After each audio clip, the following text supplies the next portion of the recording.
Hello dear students, I hope you all are absolutely fine. Welcome to your EVS class. Today we are going to continue with 18th chapter of our book and the chapter is different types of houses. As the title is showing that we are going to discuss about various types of houses in this chapter. Okay, so let's get started. You have seen different types of houses around you. आपने अपने आसपास बहुत तरह के घर देखे हैं आपने. Some are कच्चा and some are पक्का houses. उनमें से कुछ घर कच्चे होते हैं और कुछ पक्के होते हैं. कच्चे कैसे होते हैं? जो कि सैंड वगैरह से बने होते हैं, मड से बने होते हैं. एंड पक्का हाउसेस जिनमें सीमेंट का, आयरन रोड्स का एंड कंक्रीट एक्सेट्रा का यूज़ किया जाता है. Some are single storeyed and some are multi storeyed. Storeyed होता है मंजिल, कुछ एक मंजिल के भी होते हैं और कुछ बहुमंजिले घर भी होते हैं. Various types of materials are required for the construction of these houses. अलग अलग तरह का मटेरियल इन घरों के निर्माण में यूज़ किया जाता है. Some of the houses constructed are very much grand and attractive like palaces. कुछ घर ऐसे भी बनाए जाते हैं जो बहुत ही भव्य होते हैं, ग्रैंड होते हैं और बहुत ही अट्रैक्टिव यानी कि आकर्षित करने वाले होते हैं, जैसे कि कोई महल बनाया गया है. Okay, so whether the house is पक्का और कच्चा हाउस, चाहे घर कच्चा है चाहे पक्का है, there should be a proper availability of fresh air and light. वहाँ पर फ्रेश एयर, ताज़ी हवा और लाइट की पूरी उपलब्धता होनी चाहिए, व्यवस्था होनी चाहिए. This will keep us healthy. अगर ऐसा होता है तो ये हमें बहुत ही हेल्दी रखता है, स्वस्थ रखता है. Observe the building of your school. आप अपने स्कूल की बिल्डिंग को भी ऑब्जर्व कीजिए. There the doors and windows must be in front of each other. वहाँ पे जो डोर्स है, दरवाजे हैं और जो विंडोज़ है वो डेफिनेटली एक दूसरे के सामने होंगी, so that along with the light there will be a proper crossing of air. जिससे क्या होगा, लाइट तो प्रॉपर मिलेगी ही, उसी के साथ में जो एयर की क्रॉसिंग है वो भी अच्छे तरीके से होगी, जिससे कि हम हेल्दी रहेंगे. Those areas in which the rocks are easily available, there the roofs and walls of the houses are made of rocks.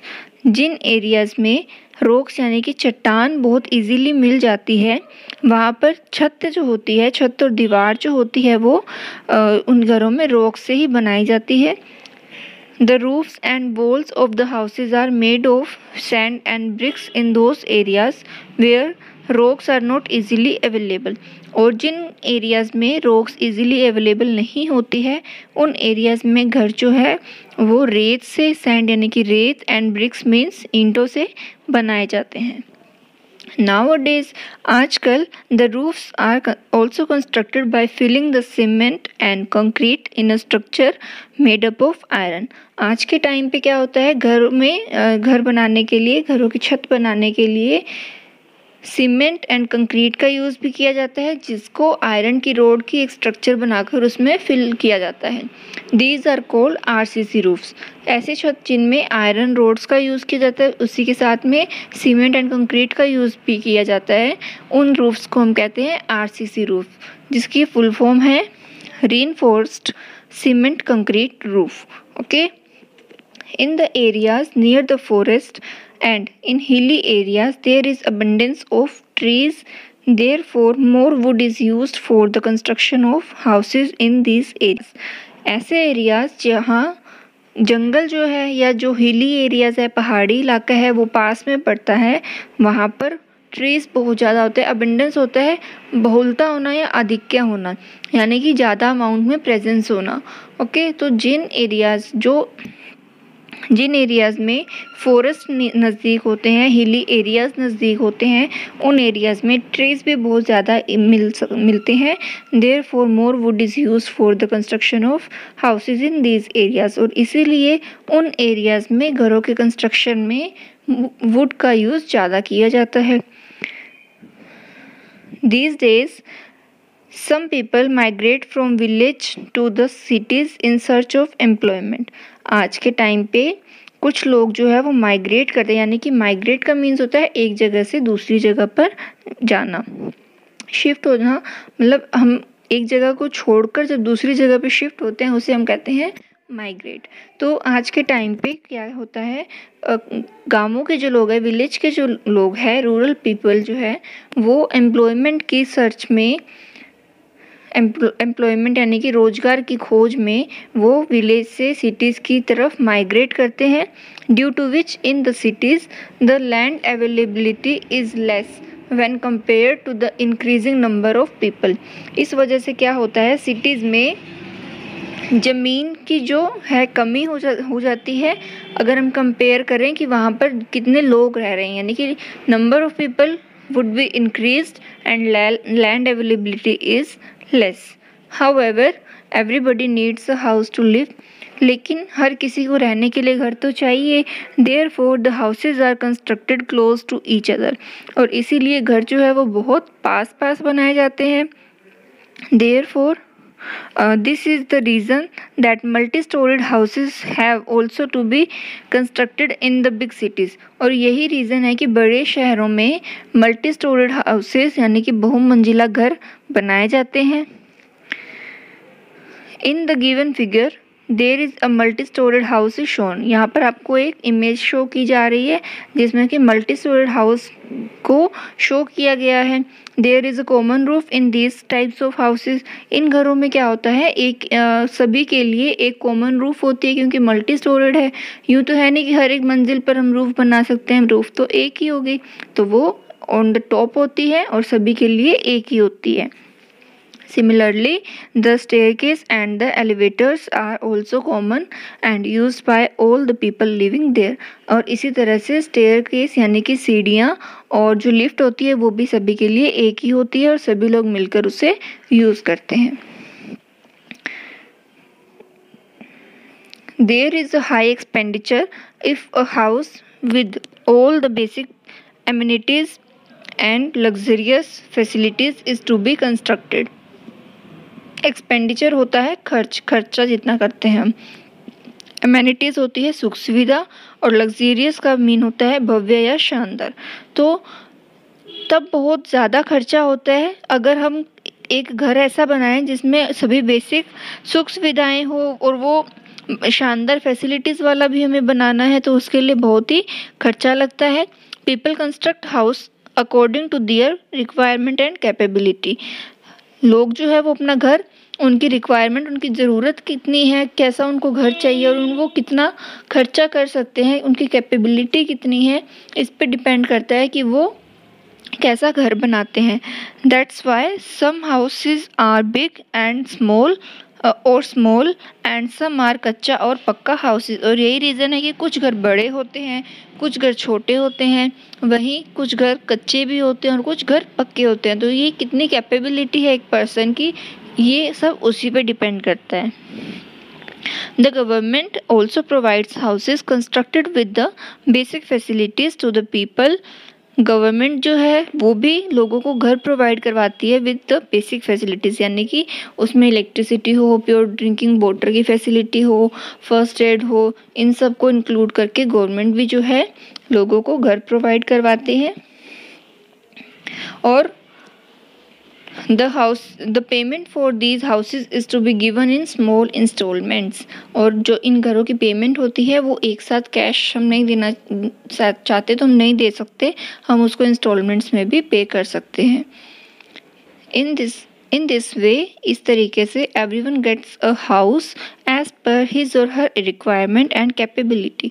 और इस तरह से हर किसी को उनकी ज़रूरत के हिसाब से और उनकी क्षमता के अकॉर्डिंग उनको घर मिलता है। इन आवर स्टेट, हमारे राज्य में, the Rajasthan housing board constructs and a lots such type of houses.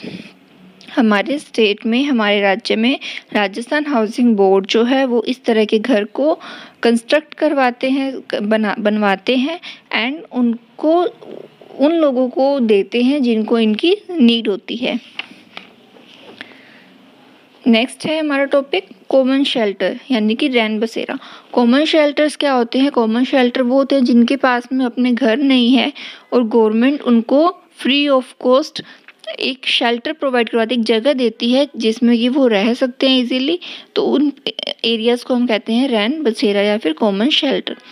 The government makes arrangement of a common shelter रैन बसेरा फॉर दोज। गवर्नमेंट जो है वो रैन बसेरों की अरेंजमेंट करती है, व्यवस्था करती है उनके लिए who do not have their own house, जिनके पास खुद के घर नहीं है। Where all the facilities like pure drinking water, clothes to wear, bed sheets, a cupboard to keep their belongings, toilets, first aid, means of entertainment like television etc. are available to them free of cost। जो रैन बसेरा होते हैं उनमें हर तरह की facility होती है, जैसे पीने का पानी, कपड़े, बेडशीट्स, अलमीरा, और जिसमें कि वो अपने सामान को रख सके, toilet, bathroom, first aid box होता है, मीन्स ऑफ एंटरटेनमेंट अवेलेबल होता है ताकि उनका टाइम पास भी हो सके। ये सब फैसिलिटीज़ जो है उनको फ्री ऑफ कॉस्ट प्रोवाइड करवाई जाती है। These common shelters constructed for the homeless are kept open for 24 hours throughout the year. ये कॉमन शेल्टर्स जो बनाए जाते हैं वो होमलेस पीपल के लिए बनाए जाते हैं और 24 आवर्स पूरे साल खुले रहते हैं, यानी कि अगर आपको रात को 12 बजे भी उसमें जाना है तो आपके लिए एंट्री पॉसिबल होती है। These are constructed near the public places like bus stands, railway stations etc. ये जो कॉमन शेल्टर्स होते हैं ये जो है ये बस स्टैंड के पास में, रेलवे स्टेशन के पास में बनाए जाते हैं। Okay, our next topic is houses in various regions of India. India के वेरियस रीजन, अलग अलग क्षेत्रों में इंडिया में कैसे घर होते हैं उनके बारे में we will discuss. As we know कि इंडिया एक जियोग्राफिकली डाइवर्स कंट्री है, यानी कि कहीं पे बहुत ज़्यादा रेन है तो दूसरे एरिया में बिल्कुल भी नहीं है, लाइक डेजर्ट, और कहीं पे स्नोफॉल भी हो रही है, कहीं पे रेन का नाम भी नहीं है, कहीं पे बहुत ज़्यादा गर्मी होती है, कहीं पे उसी टाइम पे बहुत ज़्यादा सर्दी होती है। तो जियोग्राफिकली बहुत ही डाइवर्स कंट्री है India. India is a country having geographical diversity. India जो है वो भूगोलीय विविधता वाला एक देश है। Like there are huge mountains at some places and large open grounds at the other places. यानी कि वहाँ पर क्या है, एक जगह पर तो बहुत बड़े बड़े पहाड़ है तो दूसरी जगह पर एकदम बेयर ग्राउंड है, डेजर्ट है। Some areas receive heavy rainfall, कुछ एरियाज में बहुत ज़्यादा बारिश होती है। While at some place there is a desert, और वहीं पे कुछ जगह ऐसी है जहाँ पर सिर्फ डेजर्ट है, वहाँ पे तो रेयर रेन होती है। There are different types of houses in different region according to the weather condition. India में अलग अलग वेदर कंडीशन होती है अलग अलग जगहों पे, तो अलग अलग वेदर कंडीशंस के अकॉर्डिंग ही जो हाउस है वो बिल्ड किए जाते हैं। Let us see some peculiar type of houses. हम अलग अलग तरह के घरों के बारे में कुछ पढ़ते हैं। फर्स्ट हमारा है houses in the coastal region.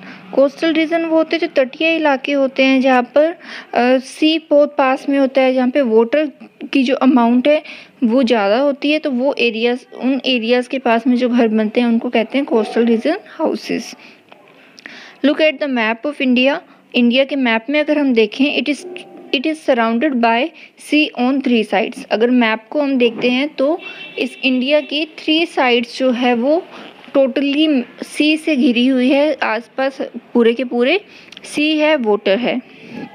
Therefore, many villages and cities in our country are situated in the coastal areas। इसी वजह से कुछ गांव और शहर ऐसे हैं हमारे देश में जो कोस्टल एरियाज की ओर लोकेटेड हैं। There are very high tides in sea water।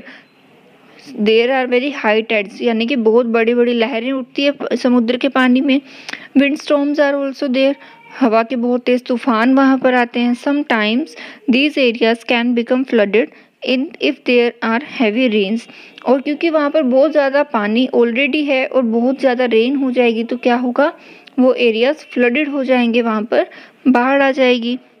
A figure of such type of house of a village situated in the coastal area is given here। यहाँ पर आपको कोस्टल एरिया के एक house की image दिखाई गई है जिसमें यू कैन सी आसपास सब जगह पानी है, ट्रीज है और सेंटर में ये घर बना हुआ है। तो कोस्टल एरिया की जो घर होते हैं उनमें मोस्टली उसका वुडन का यूज़ किया जाता है, बिकॉज वहाँ पर रॉक्स अवेलेबल नहीं होती है, वहाँ पे सीमेंट कंक्रीट वगैरह अवेलेबल नहीं होते हैं। तो वहाँ पर क्या अवेलेबल होता है, वुड अवेलेबल होती है, अबेंडेंस होती है। तो इसीलिए कोस्टल रीजन के जो हाउसेस है वो मोस्टली वुड से बनाए जाते हैं।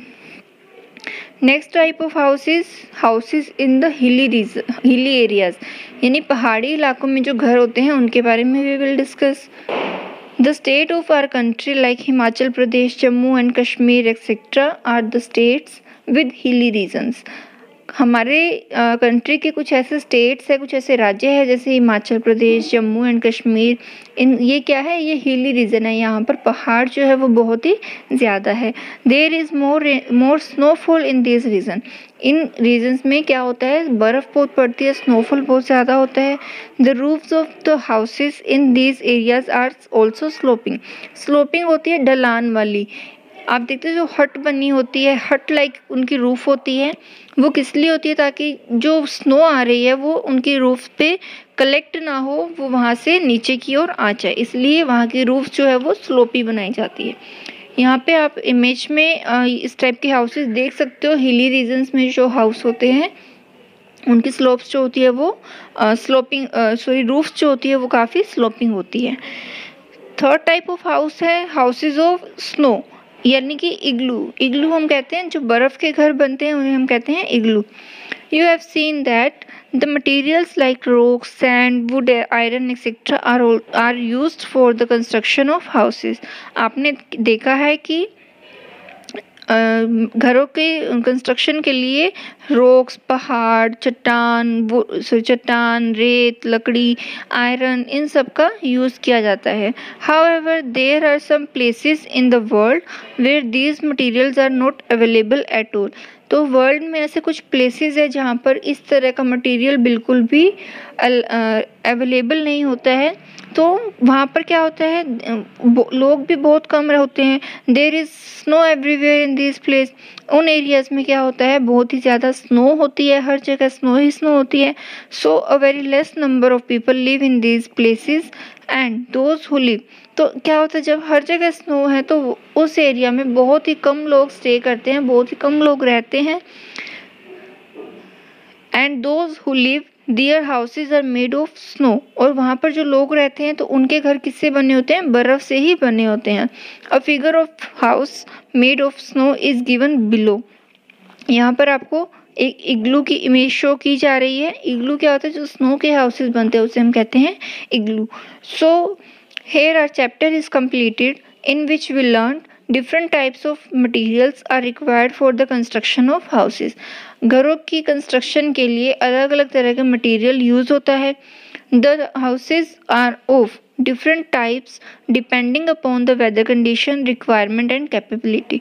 घर जो होते हैं वो अलग अलग तरह के होते हैं, किसके बेसिस पे, वो डिपेंड करते हैं वेदर कंडीशन कैसी है, जो पर्सन है उसकी रिक्वायरमेंट कैसी है, उसको बहुत ज़्यादा ग्रैंड हाउस चाहिए या उसको नॉर्मल भी चलेगा, और उसकी कैपेबिलिटी कितनी है कि वो कितना एक्सपेंडिचर उस पर कर सकता है। And common shelters Rain Basera are the temporary accommodation for the people who do not have their own houses. और रैन बसेरा बनाए जाते हैं, ये कॉमन शेल्टर होते हैं और टेम्परेरी होते हैं उन लोगों के लिए जिनके पास खुद के घर नहीं होते हैं। So I hope it's all clear to you all, you have understood it very well. Thank you.